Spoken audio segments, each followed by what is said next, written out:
Dear students, this is Vandana Pachauree, uh, Chief Seattle video part 3. I'm going to continue from It Matters Little.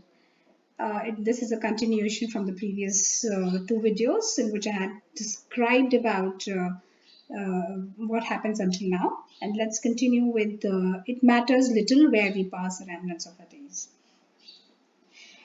In Now, Chief Seattle continues to say, it matters little where we pass the remnant of our days. There will not be many. The Indian's night promises to be dark.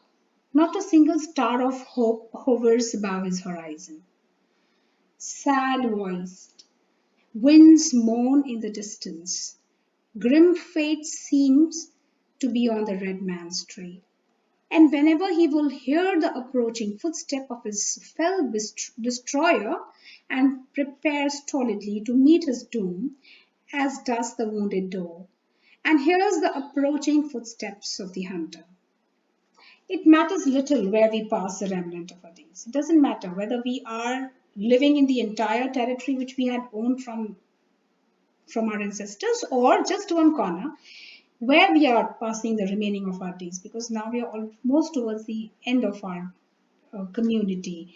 They will not be many. We'll still be few. We are only handful of people. We are only few left. So it doesn't matter.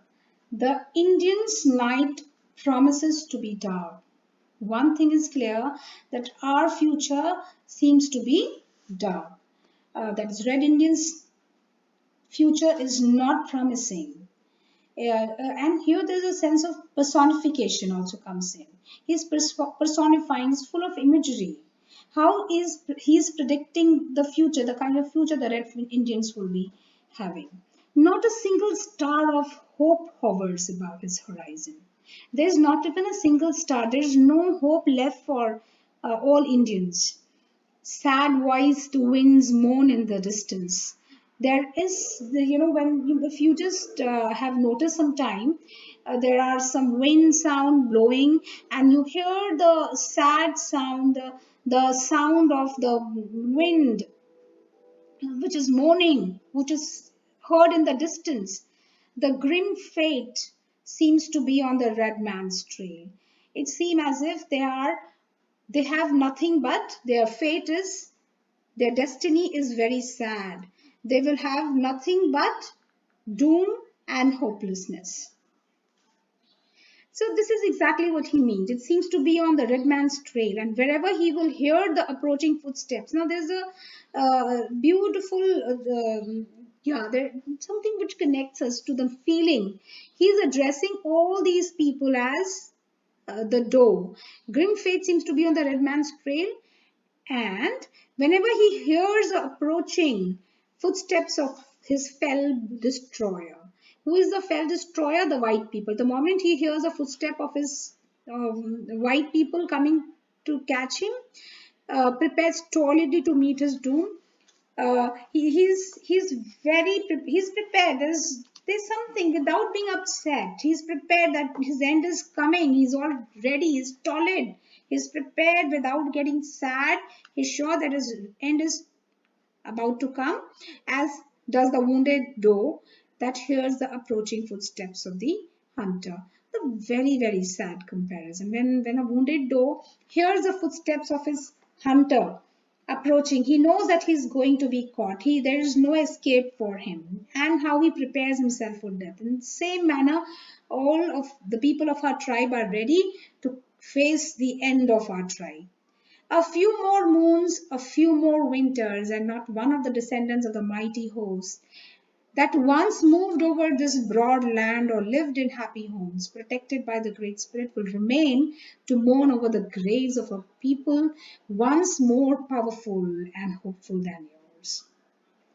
A few more moons, how he's describing the time, how a few more months you may say, and some winters, a few more years, and not even one descendant even not even one child of this community, of this mighty host. Once mighty host, once this community had enough men, they were full of so many powerful people that once moved over this broad land and lived so happily in their homes and were protected by the forefather, their great father spirits, and will remain to mourn over the graves of a people, that there will not be a single person to mourn and cry at the grave of his ancestors or the people once powerful and hopeful than what white peoples are. But why should I mourn at the untimely fate of my people? And he's asking a question, but why should I mourn at the untimely fate of my people? Although this is not the right time, it's quite early. It has been quite early that thing has started, come to meet his end, and the tribe follows tribe, nation follows nation like the waves of the sea. He is again associating this cycle of one tribe, one nation taking over the another nation, one tribe taking over another tribe, one wave of sea taking over another wave of sea. The previous wave has to subside, has to settle down and surface once again. So this is a cycle. It's a human, it's a natural cycle. So again, there's an association and an understanding of in which manner the universe functions. It is the order of the nature, and regret is useless. There's no point. There's no sense of regretting. I'm not mourning it. I don't want to mourn over what happens. Once we were so powerful and we moved about this place, this broad place, and these ambience so strongly and so gloriously. I don't want to recollect all those memories and be sad for all that happened so far. Your time of decay will be distant. See, this is something which is universal. Death has to come. It is bound to come to, whether it's a human being or where there's it's a tribe or a cult or any kind. Everyone has to meet his end. So your time of decay may be distant. Your time is a little late now. It is a little. There is some time for you to come to an end, but it will surely come. You cannot escape it. It has to come because this is the cycle of the universe. For even the white man whose God walked and talked with him as friend to friend cannot be exempt from the common destiny. This is the common destiny to everyone. We may be brothers after all, we will see. And then this is going to do us good. This at the end probably will fetch us some good thing to understand and be good human beings later. We will ponder your proposition and then we decide, we will let you know. We're going to think about your proposal. You've given us this proposal of giving you the land and getting shifted towards a north side, so that, and later on you'll be protecting. This proposition is good and we are going to ponder about it. We're going to think about it, but should be accepted. I hear and now make this condition that we will not be denied the privilege without molestation of visiting at any time the tombs of our ancestors, friends, and children. If I accept, so, we can accept it, but there is one prior condition. There is one condition which we make, that is, we should not be denied, we should not be stopped, and we should, from this privilege, we should be given this opportunity and privilege to, without any molestation. So he is very clear in his words, without any molestation, without any exploitation, or without any wrong, we should be allowed to visit at any time the tombs of our ancestors, friends, and children. Every part of this soil is sacred in the estimation of my people. Every part, everything is here in the soil, every part of the soil is sacred to me. And in the estimation of my people, in my people's eyes, every part of the soil is sacred and holy.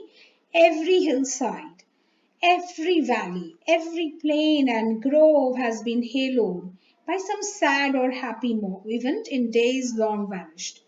Every valley, every plain and grove has been haloed by some sad or happy event. So everything has some association. We are greatly connected to this place, and we have so many memories to recollect and to think, cherish, associated with this place, these valleys, these mountains and rivers.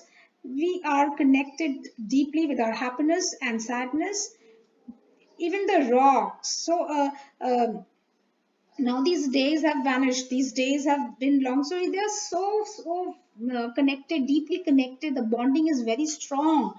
Even the rocks, which seem to be dumb and dead as they swelter in the sun along the silent shore, thrill with memories. Even the rocks, which swelter under the sun, when it's extremely hot, it's sweltering heat, still it has memories, stirs memories, thrill with memories of stirring events. It thrills with memory with stirring events connected with the lives of my people. And the very dust upon which you now stand, on this dust where you stand just now, this earth, responds more lovingly to their footsteps than yours. They respond to us more lovingly than yours, because it is rich with the blood of our ancestors, because it has the blood. It has been our ancestors have been engraved here. They have their tombs, they have their graves here. So they have more compassion and feeling associated to us than to you, and our bare feet are conscious of that sympathetic touch, and we are very, very strongly connected, and we get connected to that touch. We understand the sympathy that they cast on us while we move on the earth. Our departed braves, fond mothers, glad, happy hearted maidens, and even the little children who lived here and rejoiced here for the brief season will love these somber solitudes. All our departed braves and the fond mothers, glad, happy heart, maidens, even the little children, everyone who lived here and rejoiced here for a brief season, who lived here for some short span, will evermore love this somber solitudes. This place will be loved by all of them. They will always be these somber and solitude place will be loved by all of them who've spent time here. And at eventide, they greet shadowy returning spirits. And by the evening time, they greet shadowy returning spirits.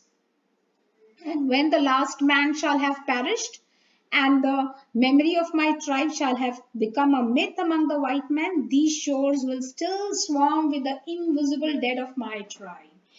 There will come a time when our community will come to an end completely. There will not be a single descendant of our community, and maybe our stories turn to be myth, because it's a long gone story. We don't know, nobody knows whether it was true or false. So at that point of time, even then, our ancestors and the spirits which are here will still be attached to this place. Invisible dead of my tribe will still be hanging around here. They'll be moving around here. Shall have become a myth among the white men. These shores will still swarm with the invisible dead of my tribe.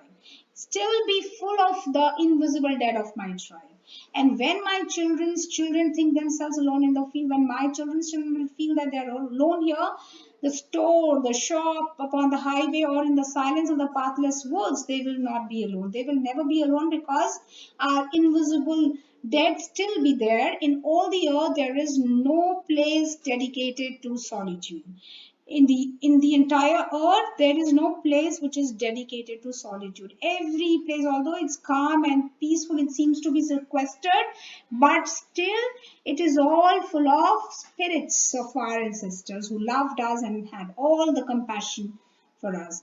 At night, when the streets of our cities and villages are silent and you think them deserted, they will throng with the returning hosts that once filled them and still love this beautiful land. When you might feel that everything has been deserted, when everything is stopped, these cities and villages are silent, you might think, you might wonder that this place is deserted, but don't you be into this wrong impression, because our host will still be there. Our spirits who had once hosted this place will still fill the entire place with their spirits and still love this beautiful land. The white man will never be alone. Let him be just and deal kindly with my people. This is a request to the great chief, And he says that let him be just and fair to my people, for the dead are not powerless. Dead, did I say? There is no death, only a change of words.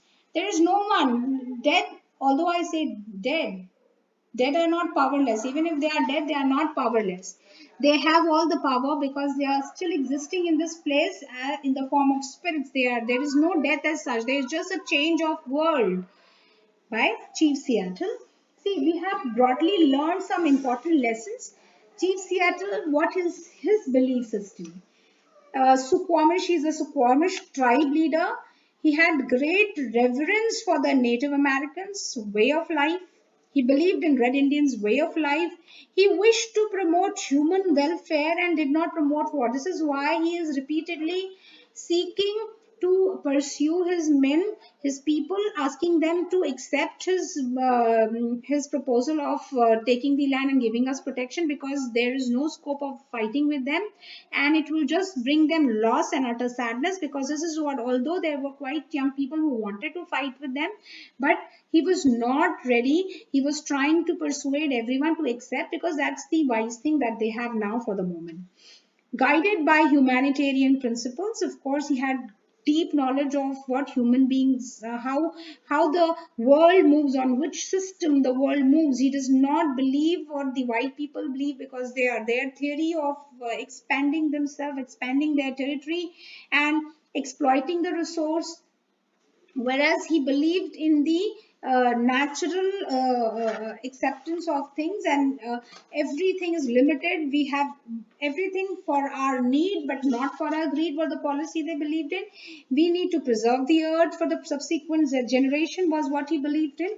So all the things are connected, and he hoped that Native Americans and whites must not turn hostile to each other. He also had this fear, if this is instigated a little more, maybe our young people might instigate our community to fight, and then this will be nothing but a total loss for our side, because we're going to end up losing our lives and everything will be devastated. So he hoped that the Native Americans and the white must not turn hostile to each other. He seemed to be a spiritual man. Rather, he held the sacredness of the holy place of his land very high. He held it very high in his eyes. So, what is our religion? Is the tradition of our ancestors. With their religion, he very clearly discriminated the religion they followed and the religion of the white, the pale face. Our religion is the tradition of our ancestors and the dreams of the old men, given them in the solemn hours of the night by the Great Spirit, and the visions of the Sashim, and is written in the hearts of our people. He believes in the transcendence, that is, importance of spiritual over the material aspect. It was his belief that their dead continue to be a part of their world. There is no death, there is only the change of world. So we can see there are some very strong themes which are running behind these lines, and there is this Red Indians which are deeply connected to the land. The association, assimilation with the nature is very strongly running every time when he refers to the beauty of the nature, the valley, the mountains, sequestered valley, and the rocks, sweltering rocks, everything which speaks to them. There's strong connection with them. There's a sympathetic touch which is giving them a lot of love when they walk barefoot on the ground. They realize how affectionate his spirits are. There is nothing called death, there's just change of world. These were some philosophies we believe, and there's something, every tribe will have to come to an end. So finally, something at the end, this will be common between. They are, although their end is a little distant end, but that is going to come for sure according to him. These were his philosophies, and the community as such, which is very strongly bound with the nature oriented. Everything is nature oriented. How he addresses, he compares his community to the storm swept plain, and his is to the prairies or the grassland, which is full of greenery and the people all around, and the stars. So there are so many connections. Even while he's explaining to his men, he is constantly referring to various icons, various points where he's connecting to nature. So everything that he understands, he perceives and understands everything from the prism of nature. So they are very strongly connected to this theme is very well woven in the story. Then oppression, there is this operation. White men are trying to overpower, they are trying to exercise their authority over the red people, native Indians, or you can say red Indians.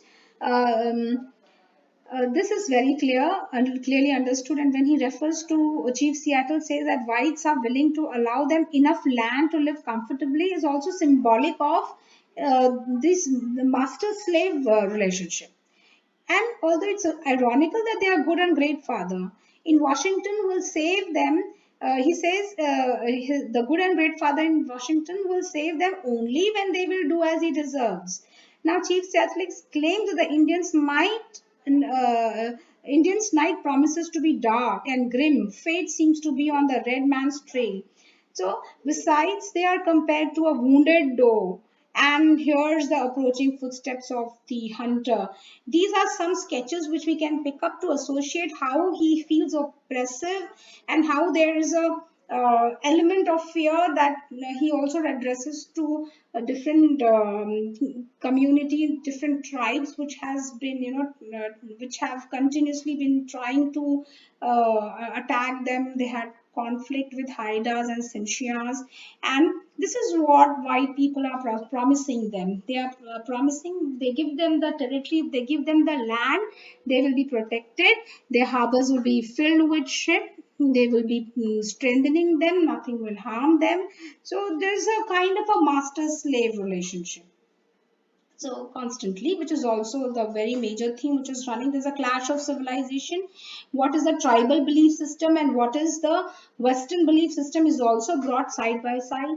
Whereas tribal believes that land is natural resource and it cannot be possessed by man because all life depends on it.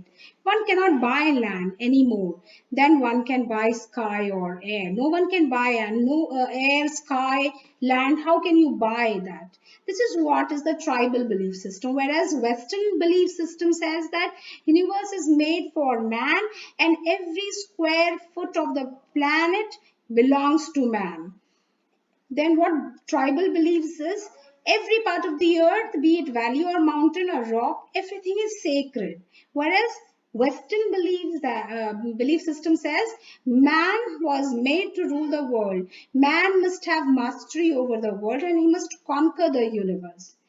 Then tribal belief system says we are part of the earth. The earth does not belong to man and man belongs to the earth does not belong to man.